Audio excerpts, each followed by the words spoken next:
Originais do samba, música de Ari do Cavaco. E aí, será que todo político é corrupto?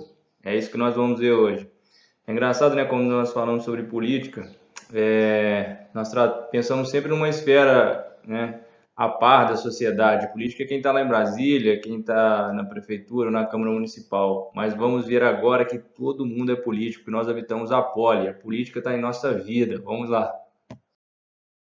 A nossa tentativa aqui, colegas, é buscar compreender a política como uma atuação social possível, e não como algo que é feito ou realizada somente em determinados locais da esfera pública, como, por exemplo, na prefeitura da sua cidade ou em Brasília, por exemplo. Mas antes disso, para nós compreendermos essa atuação social, é necessário voltarmos ao tempo um pouco. Na verdade, na Antiguidade Clássica, Aristóteles escreveu um livro intitulado A Política, que trabalha justamente sobre essa temática. Ele escreve, logo em seu primeiro capítulo, que sabemos que toda a cidade é uma espécie de associação e que toda associação se forma tendo por algum bem, como alvo algum bem, porque o homem só trabalha pelo que ele tem em conta de um bem. Todas as cidades, pois, se propõem a qualquer bem, sobretudo a mais importante delas, pois que visa a um bem maior, envolvendo todas as demais, a cidade ou a sociedade política. Partindo disso, né, desse fragmento, percebemos, dentre as várias outras possibilidades interpretativas, que Aristóteles estava trabalhando com a impossibilidade de se viver sem a política. A impossibilidade de viver sem a política dentro da sociedade. Né? Se ele compreendia a política como essa atuação pelo bem. A sociedade, assim, compreendida, é a atualização constante de forças que visam algum bem.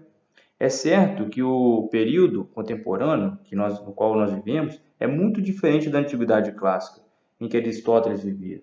Todavia, podemos extrair, né, de seu pensamento a grande importância que possuía e que hoje ainda possui a política em nossas vidas.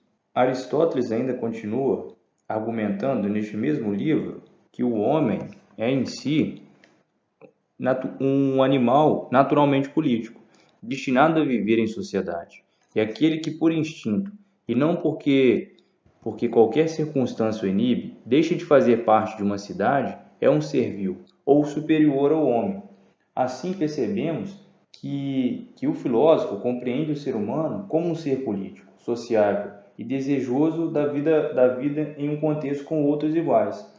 A política toma aqui um sinal vital, essencial ao homem, como uma necessidade natural, e por isso é impossível pensarmos na vida humana sem pensarmos em política. O que podemos extrair disso tudo é que a política não é feita ou realizada somente pelos políticos, né? Pelos políticos que nós votamos, que nós elegemos, enfim. Mas, na verdade, a política é, assim, um ato do cotidiano, uma constante atuação no mundo, na vida pública, em nossas ações na cidade, quando nos reunimos em grupos e tomamos alguma decisão, quando conversamos sobre o futuro de nossa cidade, quando emitimos uma opinião bem fundada sobre algum problema social. Enfim, a política é algo constante em nossa vida, em nosso cotidiano. É nesse ponto que nós devemos nos atentar. Em nosso contexto social, um termo que pode ser movimentado para compreender essa ideia de ação política é o de cidadania. De maneira geral, podemos perceber que a cidadania é fruto da conquista de direitos e um mecanismo para tornar as sociedades mais igualitárias. A cidadania se relaciona, portanto, com o princípio de igualdade e com a ampliação da democracia e o respeito a direitos na sociedade. Esses direitos são constituídos ou instituídos por lei e se baseiam em princípios morais e de convivência social, como o direito à saúde ou uma educação de qualidade, o direito de praticar qualquer religião ou exercer uma profissão. A cidadania, como exercício dos direitos e deveres de um indivíduo em uma sociedade politicamente organizada, se consolidou com o advento da sociedade industrial e as lutas sociais dos séculos XIX e XX. No Brasil, a exclusão de determinados grupos sociais das esferas públicas, bem como da participação popular, é um defeito histórico. Todavia, há movimentos e instituições que são elaboradas na tentativa de incluir politicamente os grupos marginalizados. A Constituição de 1988 pode ser percebida como um desses movimentos. contabilizando direitos sociais, em seu artigo 6º, como a educação, a saúde, o trabalho, a segurança, dentre outros, os direitos políticos, em seu artigo 14, que garante o sufrágio universal e o voto direto e secreto, a organização em partidos políticos, ou ainda os direitos civis, como de ir e vir, né, a participação de organizações e grupos sociais, e etc. Este é um movimento que, possuindo um grande apreço popular, logo após, né, o fim de uma ditadura, ele se organiza na tentativa de dar voz, né, de atuar para todas as camadas da população. Por isso, essa Constituição em si é considerada um grande avanço.